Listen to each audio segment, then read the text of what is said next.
Kembali lagi di Apa Kabar Indonesia Pagi. Saya ingin langsung meneruskan ke Pak Yusuf sebelum ke Mas Danur dan juga Mas Budi ya. Sedikit Pak Yusuf, ini meluruskan agar tidak menjadi bola liar di masyarakat Pak. Pernyataan dari Kompolnas mengenai ada pejabat yang memerintahkan. Siapa pejabat ini Pak? Tentu apa yang telah tersampaikan itu sebenarnya sebagian apa yang ditemukan tentu itu kepentingannya untuk pendalaman, pemeriksaan, dan penyelidikan yang itu tentu akan dilakukan klarifikasi dan konfirmasi dengan pihak-pihak lain. Tapi tadi Mas Arief, bagaimana yang telah saya kemukakan di awal, dalam hal ini akan dilakukan pendalaman secara komprehensif terkait dengan rencana dan pelaksanaan pengamanan itu sendiri. Pihak-pihak yang dilibatkan, personil di dalam pengamanan itu, ini perlu kami koreksi, tidak hanya yang dimaksud BRIMOB. BRIMOB itu adalah BKU, Bantuan Kendali Operasi. Di situ paling utama tentu personil yang ada di Polres Malang, ada Sabara, dan sebagainya. Terkait dengan adanya penggunaan gas air mata, tentu pendalaman pemeriksaannya ini harus detail, dilakukan analisis forensik juga, selongsong gas air mata siapa saja yang ada di situ.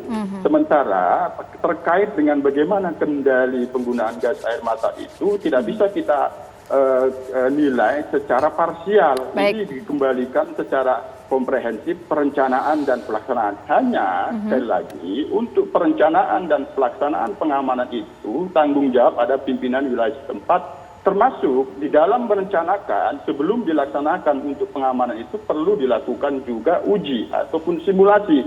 Semuanya ini akan dianalisis di mana permasalahannya, apakah sudah dilakukan uji dan simulasi terkait dengan rencana sebelum dilaksanakan. Termasuk bagaimana arahan pimpinan wilayah setempat di dalam pengamanan, apakah ada arahan untuk tidak menggunakan gas air mata, inilah akan dilakukan sekali lagi pendalaman. Apa yang tersampaikan itu Mas Arief, sebagian yang perlu di cross check, diklarifikasi dengan pihak lain di dalam pendalaman dan pemeriksaan, apakah itu disiplin, kode etik, termasuk penyelidikan secara menyeluruh yang dilakukan oleh Barreskrim untuk menemukan peristiwa tindak pidana dan siapa tersangkanya, Mas Arief. Ya, karena kan dalam sebuah insiden seperti ini kan kalau misalnya sudah situasi tidak kondusif, sangat tidak kondusif, tentu harus ada yang memerintahkan. Betul. Tembak, seperti itu. Nah, gitu saya coba mau elaborasi ke Mas Danur. Mas Danur sebagai orang yang memang sudah biasa begitu ya dalam penyelenggaraan pertandingan sepak bola Panpel PSIS Semarang, melihat kejadian ini karena kan banyak yang bertanya-tanya sebenarnya fungsi dari Panpel itu sendiri seperti apa. Ada yang mengatakan saat pintu terkunci yang megang kunci ini Panpel. Kemudian dikatakan apakah memang ada koordinasi antara pihak kepolisian dan juga Panpel untuk penggunaan senjata gas air mata ini? Ya, mungkin kami berbicara sebagai Panpel ya. Kalau Panpel itu kan namanya Panpel itu kan panitia penyelenggara. Panitia penyelenggara itu tugas kami hanya menyiapkan sebuah rangkaian pertandingan kompetisi. Jadi mulai dari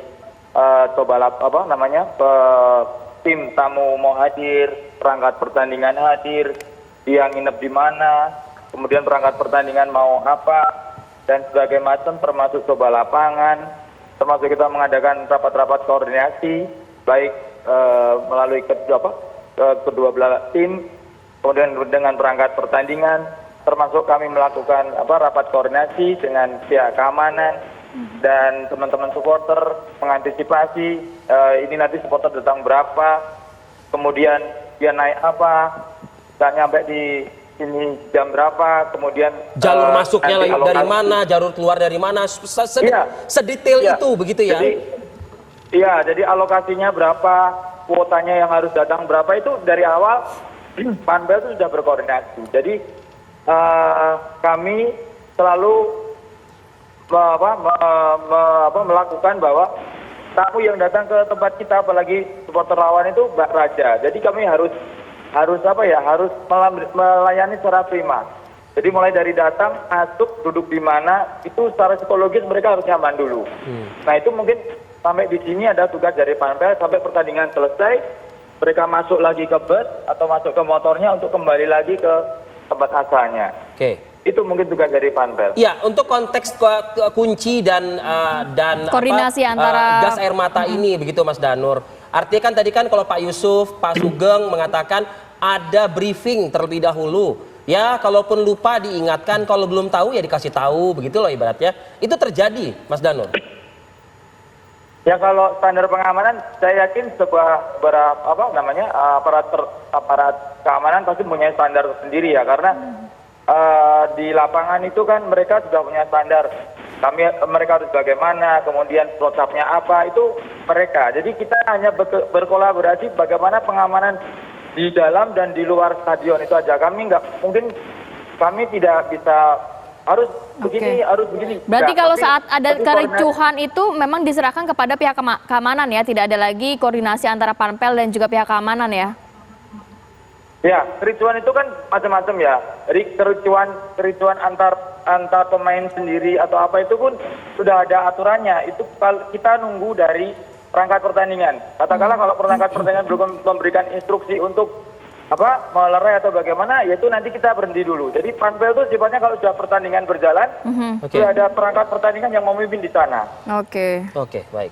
Mas Budi Setiawan, Mas, cukup banyak progres ya yang berkembang dalam hitungan waktu hari lah, bisa dikatakan seperti itu.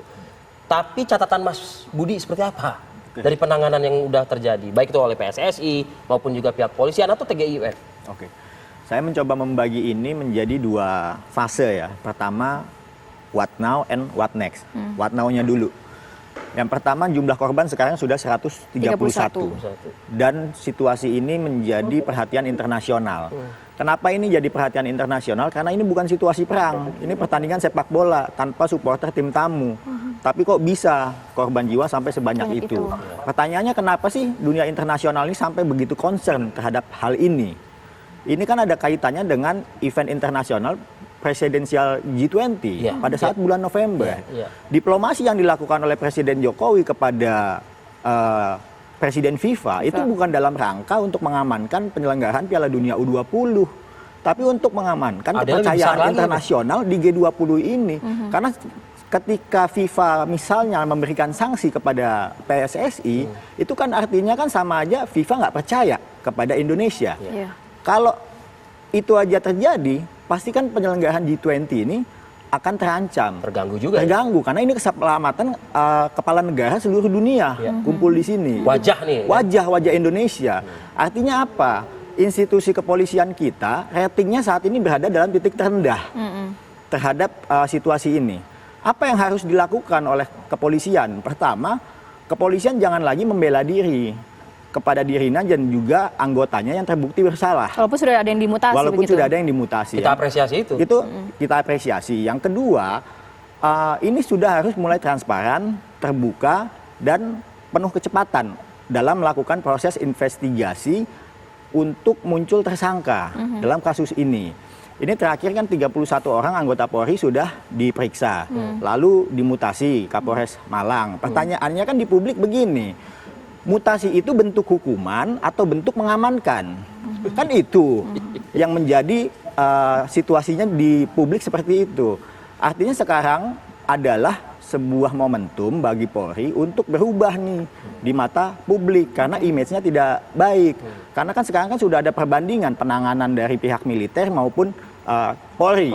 Begitu Militer, ada pidana anggota langsung. militer ini langsung tegas Pak Andika, ada pengadilan militer.